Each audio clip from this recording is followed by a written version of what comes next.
Ok, bonjour à tous et bienvenue à ce webinaire sur l'industrie. Donc, c'est un sujet passionnant pour moi et j'espère pour vous-même.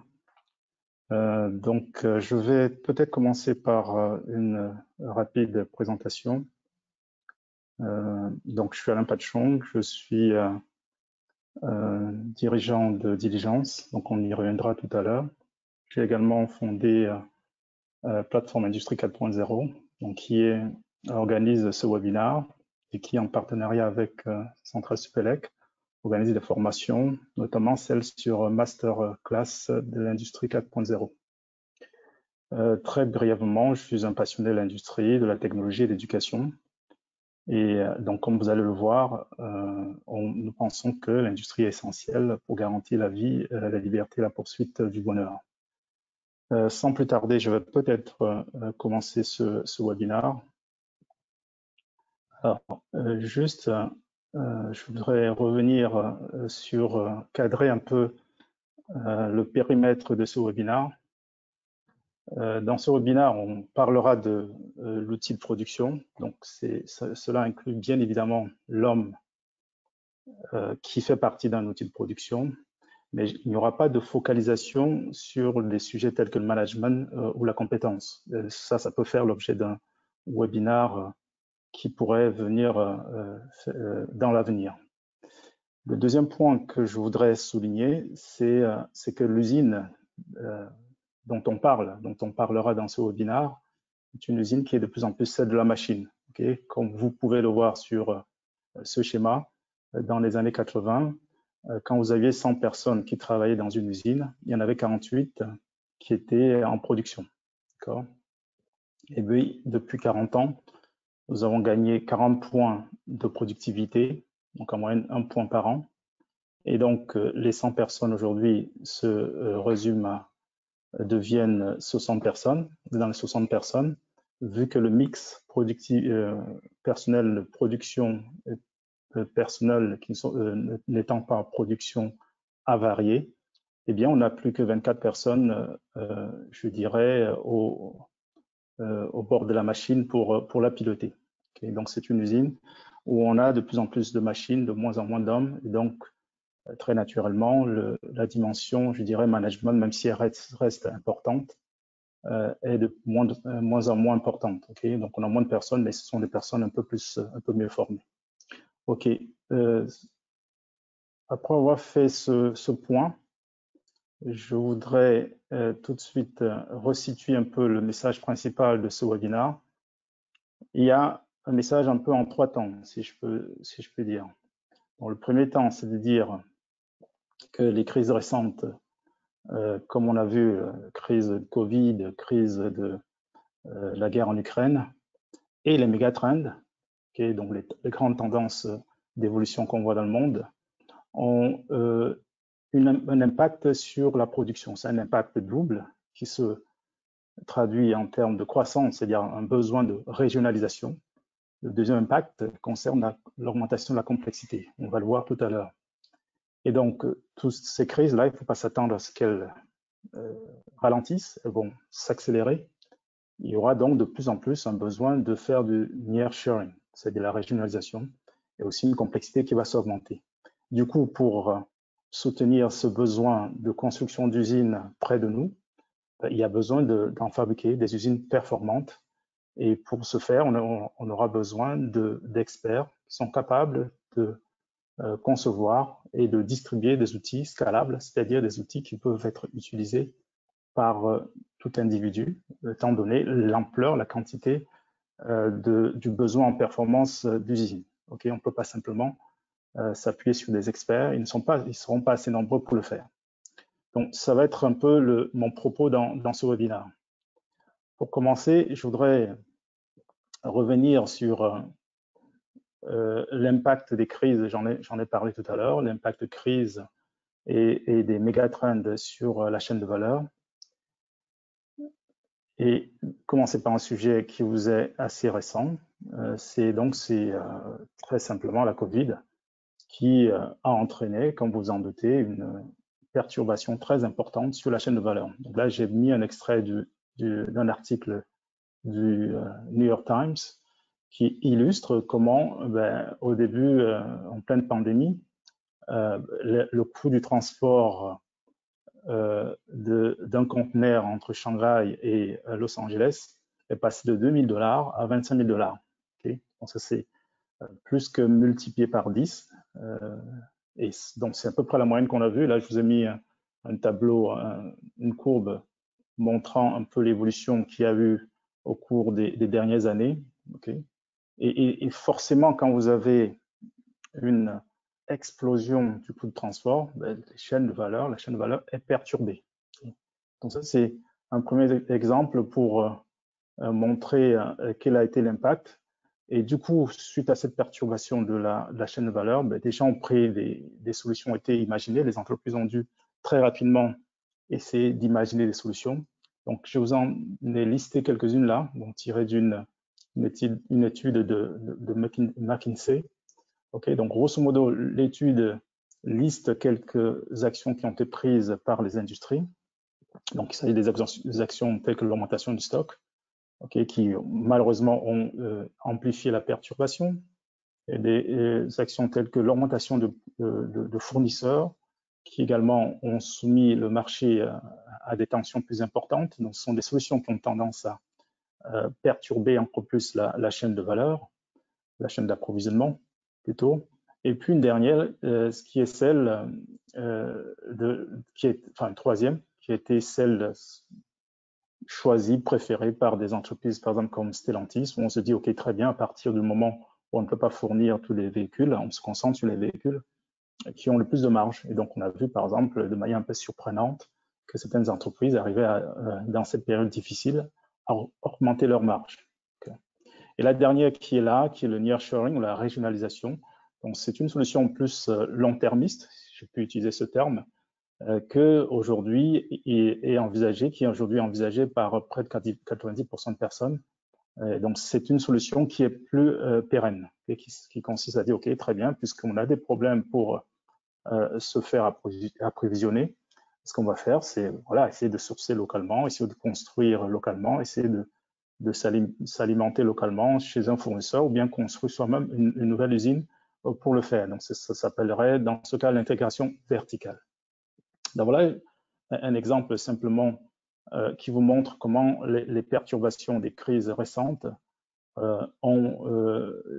qu'est-ce qui a été comme conséquence, qu'est-ce qu'on a eu comme conséquence suite aux perturbations des crises récentes. Donc, un besoin croissant de régionalisation. Alors, si on prend le cas, par exemple, des méga-tendances, parce qu'ici, il y a deux phénomènes que je veux resignaler. Donc, les crises mondiales, mais également les méga-trends. Les méga-trends, c'est quoi? Ce sont les tendances mondiales qu'on voit depuis longtemps et qui ne sont pas un secret, c'est connu. Okay? Et donc là, je vous donne un exemple, par exemple, de ce qui se passe dans l'industrie de l'automobile. Donc, je reprendrai toujours l'industrie de l'automobile pour une raison simple. Peter Drucker disait que c'est la mère de toutes les industries. Donc, c'est une belle industrie pour illustrer mon propos. Donc, ici, dans l'industrie de l'automobile, qu'est-ce qui s'est passé? Il y a eu cette méga tendance qui consiste à prendre en compte davantage d'écologie, tout ce qui est environnement, donc l'aspect environnement dans l'industrie. Donc, ça a débouché, après on peut le contester ou pas, sur le besoin de développer, de fabriquer des voitures électriques. D'accord? Et dans les voitures électriques, ce besoin a transformé énormément la chaîne de fabrication, la chaîne de valeur des véhicules électriques. Donc, on a eu, grosso modo, comme vous pouvez le voir sur ce dessin, okay, des parties de process qui, grosso modo, n'ont pas été touchées. Donc, c'est celles qui sont en vert, en couleur claire, là. Et puis, il y a eu quelques changements, okay, notamment sur la partie de l'usine terminale que vous pouvez voir ici. Hein. Il y a un changement au niveau de la construction du body white, okay, et le montage final. Par contre, on a vu également apparaître des nouvelles usines, okay, des usines de fabrication de batteries, comme on peut le voir là, okay, complètement nouvelles. Et puis aussi au niveau du moteur, moteur différent. On est passé du moteur thermique à un moteur électrique. Donc, résultat de tout ça, près de 500 milliards qui vont être investis, qui sont en train d'être investis dans l'industrie automobile. Okay. Et donc, ces 500 milliards, nous pensons que ça illustre à peu près l'ampleur du changement dans l'industrie de l'automobile. Cela, on le verra aussi dans d'autres secteurs. Okay? Et ça également, comme les crises qui, nous pensons, vont s'accélérer, ben les mégatrends ne changent pas non plus. Okay? Elles sont toujours les mêmes. Elles vont s'accélérer peut-être en période de crise, mais on a ces deux phénomènes. D'un côté, des crises qui s'accélèrent, de l'autre côté, les mégatrends qui, tous les deux, ont un impact sur la chaîne d'approvisionnement. Okay. Donc, dans ce contexte, si on pouvait se résumer simplement sur ce qu'on vient de dire, hein, donc crise, mégatrend, derrière conséquence, croissance. Donc croissance parce qu'il faut construire de nouvelles usines localement. Donc l'exemple étant celle qu'on classiquement étant ce qu'on a vu récemment aux États-Unis avec une loi qui a financé, qui a engagé le financement de l'industrie américaine d'une valeur de près de 280 milliards. Croissance aussi parce que très naturellement, en termes de mégatrend, la population augmente et donc forcément, il y a de plus en plus de choses, de besoins de biens, que ce soit pour nourrir cette population ou bien pour subvenir à ses besoins. Donc là également, il y a naturellement une croissance guidée par les mégatrends. Et puis, mégatrend aussi, transformation, exemple de l'automobile, hein, avec 500 milliards qui arrivent, simplement dans le secteur de l'automobile, sachant qu'il pourrait y en avoir dans d'autres secteurs. Et également, en même temps, deuxième phénomène, c'est la complexité. Okay, donc, cette complexité qui augmente. Première raison, la mégatrend de la personnalisation. Les gens recherchent des produits de plus en plus personnalisés. Donc, forcément, cette demande entraîne la complexité de la chaîne de valeur. Deuxième point, c'est la complexité simplement due au fait que cette chaîne de valeur est de plus en plus soumise aux contraintes liées aux mégatrends, que ce soit la contrainte du raccourcissement de la durée de vie des produits, que ce soit la contrainte de changement climatique ou la contrainte liée à l'environnement, besoin de sauvegarder l'environnement, ou alors tout simplement l'évolution de la nature du travail. On l'a vu récemment lors de la Covid, notamment avec le fait que les gens travaillent plus à domicile. Et puis, la complexité aussi vient du fait que quand vous faites du nearshoring, quand vous régionalisez, quand vous ramenez ce qui était produit jadis dans les pays low cost, donc plutôt manuellement, quand vous les amenez vers les pays, nos pays, fatalement, naturellement, ces opérations manuelles doivent être faites de manière automatisée, ce qui complexifie le travail en général. Okay. Donc voilà, grosso modo, ce que je peux dire ici, mais je voudrais aussi remettre tout ça en perspective avant de faire un premier résumé. Si on remet tout ça en perspective, qu'est-ce qu'on se dit? On se dit, OK, là, sur ce schéma, je vous ai mis, grosso modo, parce que la chaîne de valeur, ça va être, ou la fabrication globalement d'un objet, ça va être à la fois ce qui vient en matière première et la valeur ajoutée qu'elle reçoit dans l'usine. Okay? Donc, sur ce schéma, je vous ai mis en X le pourcentage de ce qui est approvisionné dans une usine. C'est un pourcentage qui va de 0 à 100%. Sur le Y, je vous ai mis la valeur ajoutée, donc la fabrication elle-même. Donc, grosso modo, ce qu'on voit, c'est qu'au début du siècle, okay, avec l'image caractéristique étant Ford, Ford faisait 100% de sa fabrication en interne. C'est-à-dire qu'il faisait tout, même le logement de ses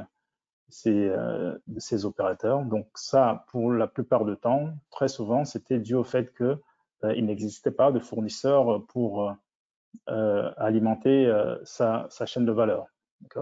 Puis au fil du temps, on est allé chercher un peu, essayer de réduire les coûts. Donc en réduisant les coûts, on a de plus en plus externalisé, okay, d'abord localement et puis de plus en plus loin pour aller chercher du low cost, de plus en plus loin, c'est-à-dire par exemple la Chine.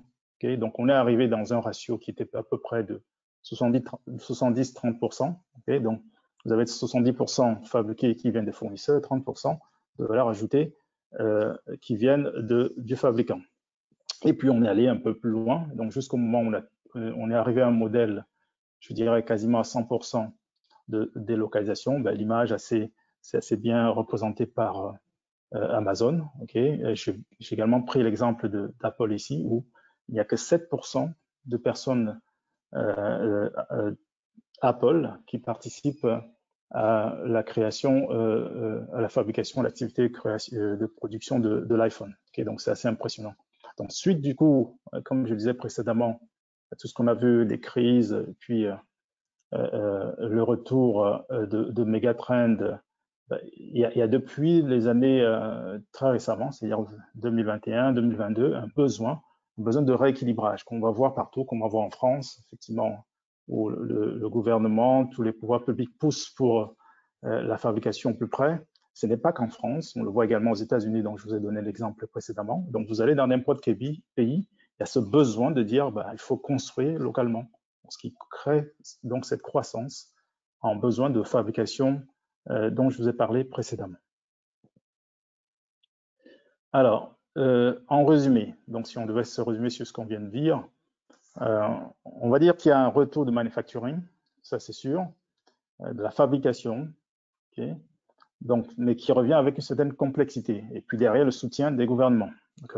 Donc cette tendance, elle va continuer, elle est supportée, elle est illustrée par ce qui se passe dans l'automobile. La complexité va également continuer, okay, elle est soutenue par ce besoin d'automatisation de masse. Okay. Et puis derrière, 2 points, on ne revient pas en arrière, ça continue, la tendance n'est plus réversible. Alors, la question maintenant est de savoir, est-ce que nous sommes prêts aujourd'hui? Okay. En tout cas, qu'est-ce qu'il faut, quel est le besoin de l'industrie dans ce contexte? Donc, ça nous permet, cette question, de faire la transition vers le deuxième point de ce webinaire. Okay.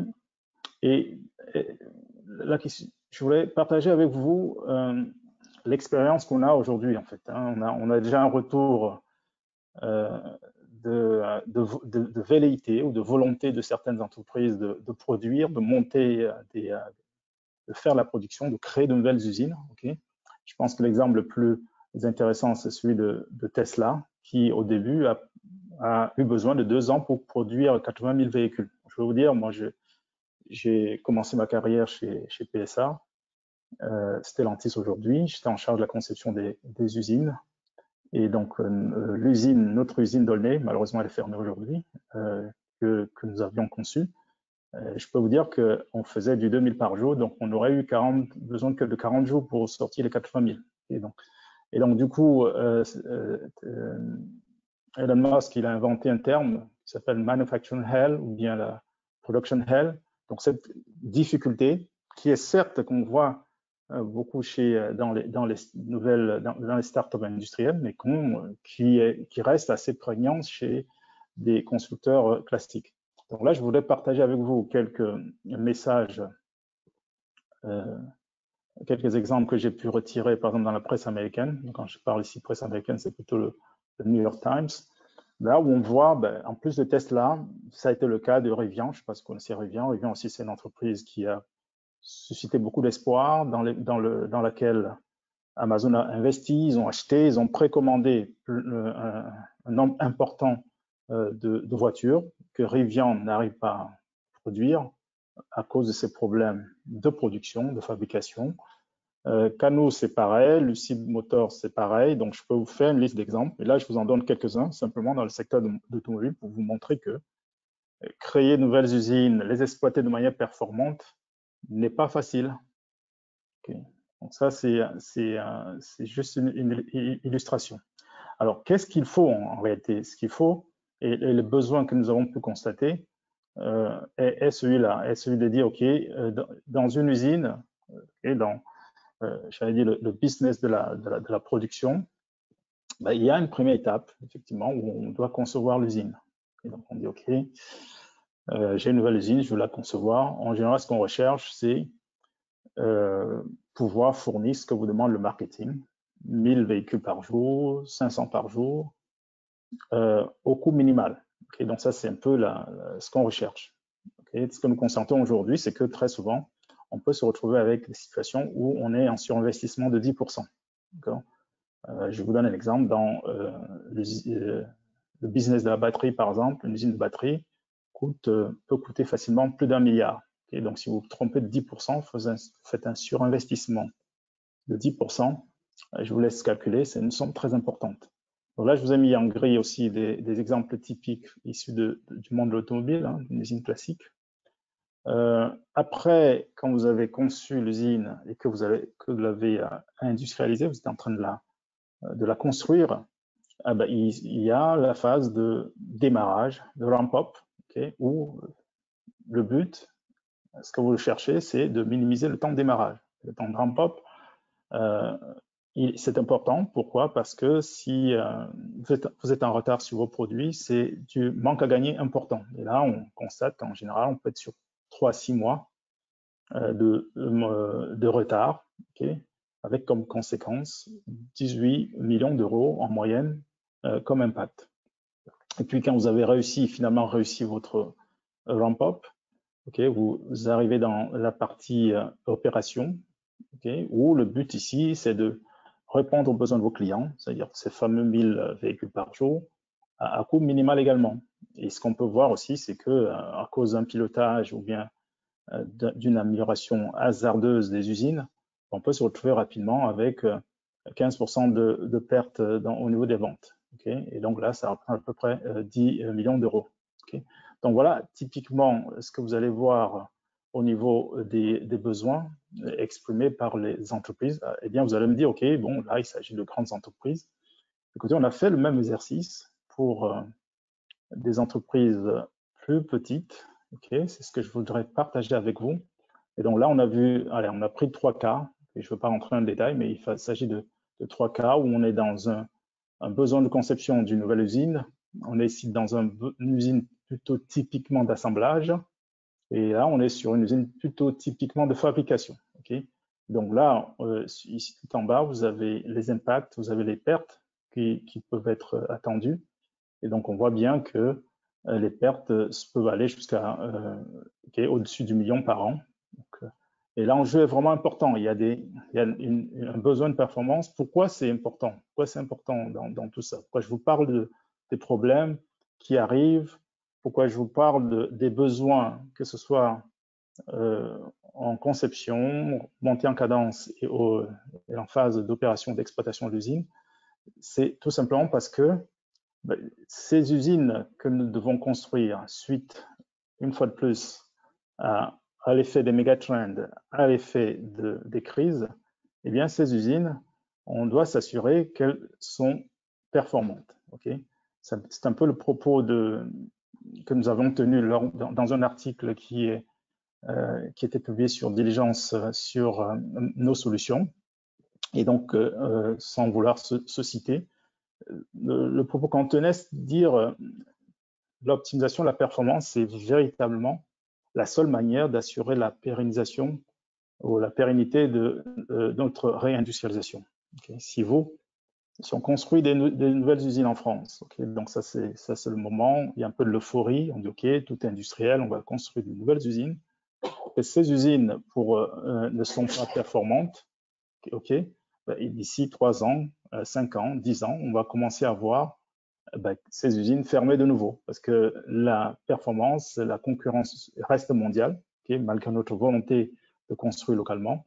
Et donc, on aura gâché ainsi une chance, je dirais, sans précédent d'industrialiser notre pays et en même temps perdu des milliards. Donc, vous imaginez, c'est-à-dire qu'on est dans une situation où, de manière unique dans l'histoire de l'humanité, on a un soutien très fort des pouvoirs publics, des gouvernements, pour construire localement des usines. Okay, donc, il faut éviter de tomber dans ce piège. Donc, là, je vous ai mis un exemple qui s'est passé aux États-Unis en 2008, okay, où il y avait une usine qui voulait concurrencer tous les panneaux électriques. Donc, ils avaient imaginé une nouvelle méthodologie. Ils ont eu des financements importants de la part du gouvernement, sauf que cette entreprise n'était pas performante. Donc, elle a fini par fermer, donc avec un gâchis énorme, une crise, puisque c'est devenu une histoire assez politique, je la connais parce qu'on en parlait beaucoup à cette époque. comme étant un exemple de gaspillage de l'argent du contribuable. Et donc, ce qu'il faudrait éviter, c'est qu'il y ait cette euphorie qui arrive, qui dise, OK, très bien, industrie, et que d'ici quelques années, 5 ans, qu'on ait à fermer ces entreprises. Okay. Donc, et c'est là, effectivement, que la notion de performance est importante, parce que sans elle, on n'assure pas la pérennité de notre réindustrialisation. Donc, ce sera une réindustrialisation manquée. Donc, ça me permet effectivement de passer sur le troisième point. Le troisième point, c'est, OK, très bien, vu la situation actuelle, quelle peut être notre approche? Comment on peut approcher le sujet aujourd'hui? Comment on fait, en 2 mots, pour construire, pour exploiter une usine performante? Eh bien, le raisonnement, on va le faire en 3 temps, tout simplement. Okay, donc, première chose, constatation. Les usines, c'est une organisation, une usine est une organisation très complexe. Okay, donc, on le voit, la physique, le fonctionnement d'une usine n'est pas facile à maîtriser, à apprivoiser. Et cette complexité, elle ne fera qu'augmenter. Okay, je rappelle ce qu'on a dit au début. Donc, ça, c'est la première chose, constatation. Deuxième point, la conséquence de tout ça, c'est que voilà, les méthodes très simples qui existent, qu'on a utilisées par le passé dans des usines très simples, telles que la théorie des contraintes, ainsi de suite. Vous pilotez une usine, cherchez son bottleneck, vous pilotez à partir du bottleneck, eh bien, ces solutions, je dirais très simples, ne marchent plus. Et donc, comment faire? Pour le faire, il faut avoir une approche, je dirais, systémique ou systématique. Ça consiste en quoi? Ça consiste à dire, on va faire un modèle, on va créer un modèle de l'usine. OK. Et puis, on va identifier quelles sont les variations des paramètres de ce modèle de l'usine. Et donc, explorer tout l'éventail possible d'options de manière à identifier la plus optimale. C'est ce qu'on appelle l'approche scientifique. Okay. Donc, ce qu'il faut savoir, c'est que cette approche scientifique est aujourd'hui utilisée dans le développement des produits et sous le terme Set-Based Concurrent Engineering. Okay. Donc, très simplement, on fait les choses de manière scientifique, on parcourt l'univers du possible, on arrive à identifier, pour arriver à identifier la solution optimale. Donc ça, c'est cette approche que nous préconisons aujourd'hui. Alors, cette approche, elle n'est pas simple à mettre en œuvre. Okay. Elle n'est pas simple à mettre en œuvre. Pourquoi?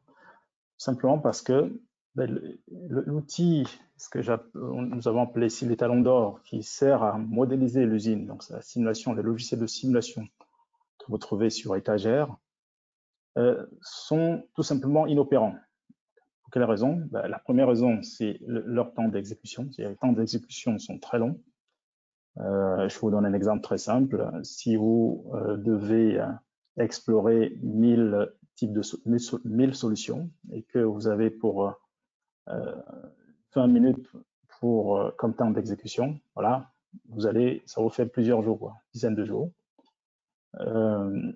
Donc, en réalité, vous pouvez vous retrouver dans un cas de figure parce que la combinatoire explose très vite. Vous avez exploré 1 million de cas de figure. Et bien là, vous n'aurez pas assez de l'histoire de l'univers pour couvrir toutes ces solutions. Le deuxième point qui est bloquant, c'est la modélisation. Alors, très souvent, les gens qui font la modélisation de l'usine en partant des solutions sur étagère ne sont pas des experts, ils ont tendance à mettre beaucoup de détails en cherchant la précision, parce que la précision est importante. Tout simplement, quand on en met plus de détails ne veut pas dire plus de précision. Et pire encore, plus de détails peut amener à un modèle complètement faux et erroné. D'accord? Donc, on est dans ces situations où il y a besoin d'une approche scientifique, sauf que les outils que nous avons sur étagère ne peuvent pas délivrer cette approche scientifique. Et c'est bien pour cela que, je vous le rappelle, Elon Musk a parlé de cette production logistics hell, cette difficulté à avoir une usine qui tourne de manière performante, qui soit déjà conçue de manière performante et qui tourne de manière performante. Okay. Donc, juste pour illustrer un peu mon propos, okay, donc là, je vous montre deux schémas, okay, pour résumer et illustrer le propos. Une approche scientifique, grosso modo, va être une approche où on est sur, je vous l'ai dit, sur des ensembles. Donc, on brasse un certain nombre de solutions importantes, un nombre important de solutions plutôt. Et donc, à partir de là, on arrive à identifier, via une approche convergente, une solution optimale ou quasi optimale. Okay? Là, on atteint nos objectifs de coût, nos objectifs stratégiques. Une approche point-based qui est de dire, OK, bon, on a un outil qui est un peu lourd, qui est un peu lent, on ne sait pas comment l'utiliser. Ça consistera à dire, OK, on va commencer par une solution qu'on sent bien, okay, et puis on fait une simulation, on regarde ce que ça donne, et puis si ça ne donne pas exactement ce qu'on attendait, bon, on essaie de modifier un peu, okay, de manière un peu itérative, on refait un petit coup, on regarde ce que ça donne, ainsi de suite, jusqu'au moment où on trouve la solution qui satisfait aux besoins, donc qui permet de faire les 1000 véhicules par jour. Je reviens sur cet exemple, et on dit, waouh, on est satisfait, on en reste là. Le seul problème, c'est que dans ce cas, on va être sur une solution sous-optimale, et on peut se retrouver dans un cas de figure où il y a un énorme gaspillage. Vous vous souvenez des fameux 10% dont je vous parlais tout à l'heure, de surdimensionnement, dans le cas de la construction d'une nouvelle usine. Donc, c'est véritablement ça l'enjeu, celui de la performance. Donc, alors, au final, si on veut construire, assurer la conception, l'exploitation d'usines performantes, il faudrait donc, comme on l'a vu tout à l'heure, des outils de modélisation, okay, très précis. Ces outils doivent également être rapides. Okay.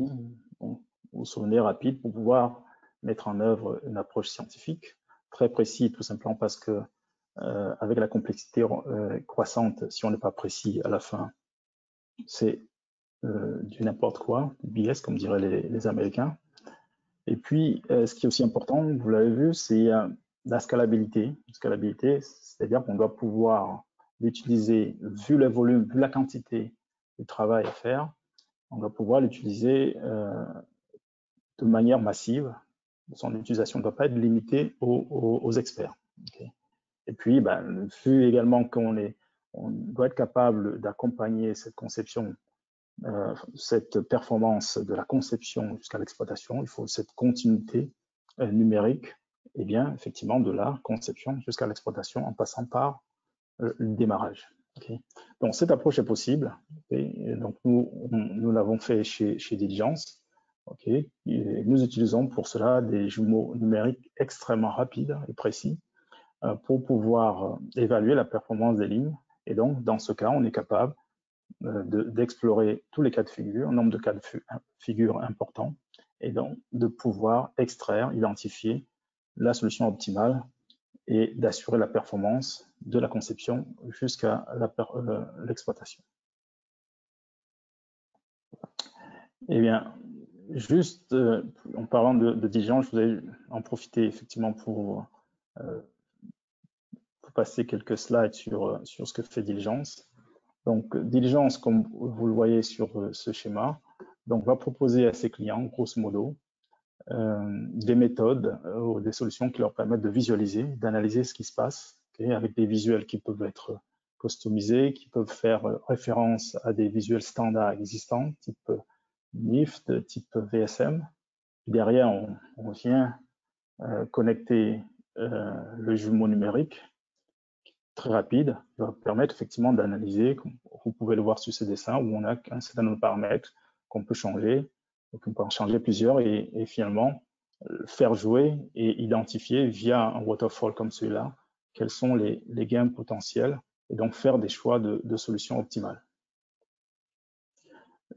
Et Diligence aussi, du coup, permet de répondre aux questions que nous avons posées précédemment, qui est donc la question de la performance de la conception jusqu'à l'exploitation.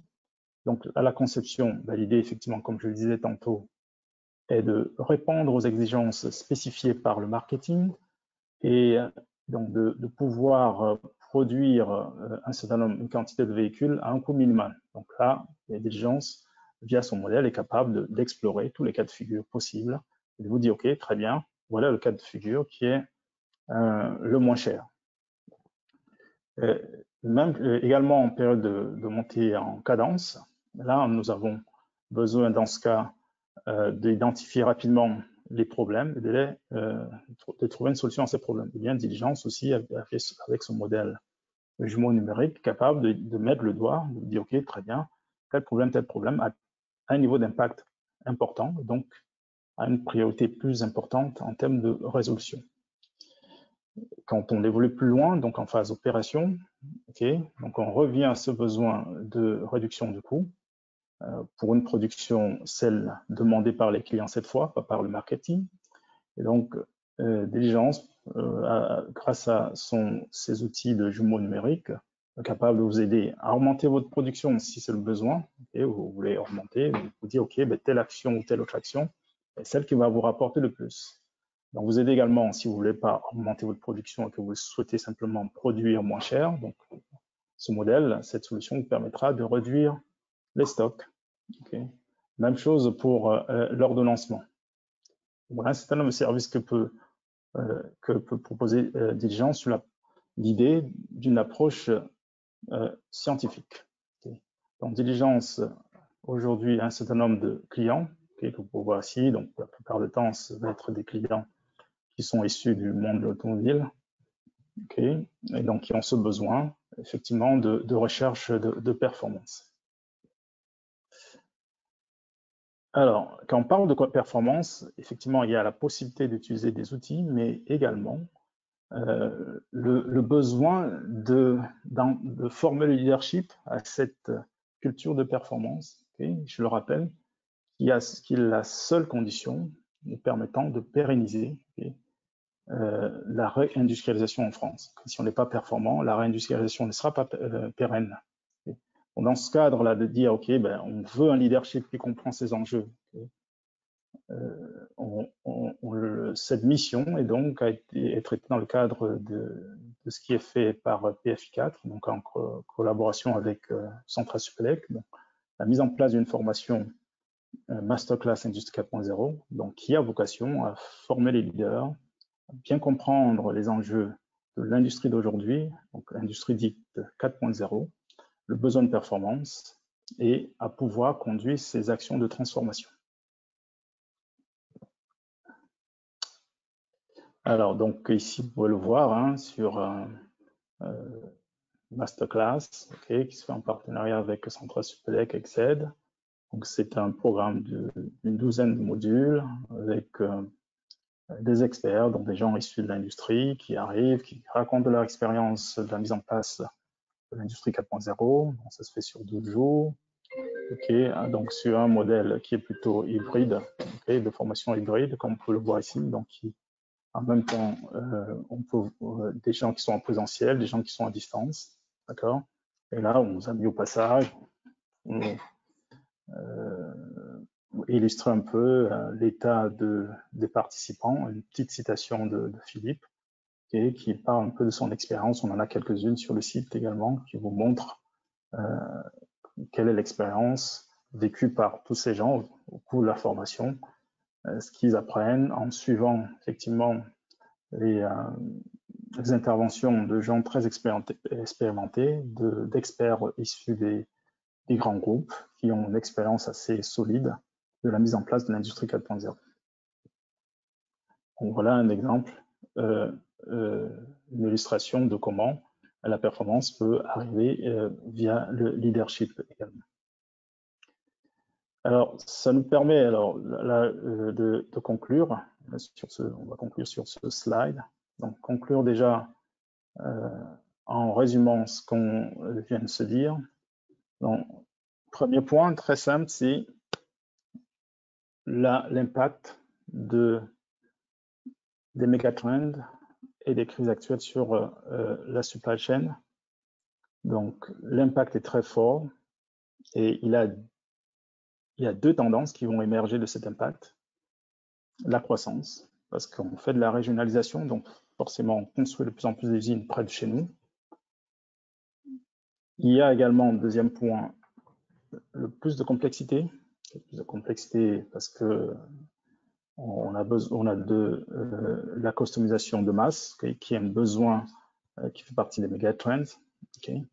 Et donc, ces deux points-là font que on aura besoin d'outils. Okay. Et la question, c'est de dire quel outil, quelle solution, quel besoin suscite ces deux tendances fortes, la croissance et la complexité qui augmente. Eh bien, deuxième slide, la conclusion. Pour que cette croissance, pour que cette régionalisation qui est demandée, qui est suscitée par cette situation soit pérenne, eh bien, on a besoin de systèmes de production qui soient performants. Et donc, pour que ces systèmes de production soient performants, on a besoin d'utiliser des outils, des experts qui vont construire des outils pour nous permettre d'aller chercher cette performance. Okay. Cette performance se traduisant sur des critères de précision, de vitesse, de facilité d'utilisation et de continuité numérique. Et dans un contexte où les solutions actuelles ne sont pas au niveau de celles qu'on attend. Donc voilà, j'en ai terminé. Est-ce que si vous avez des questions, je ne sais pas s'il y a des questions entre-temps, Brice, sur le sujet, que là je vous mets une dernière page de contact, que ce soit pour me contacter ou bien contacter Laetitia pour une formation Masterclass Industrie 4.0. Voilà, vous avez les informations.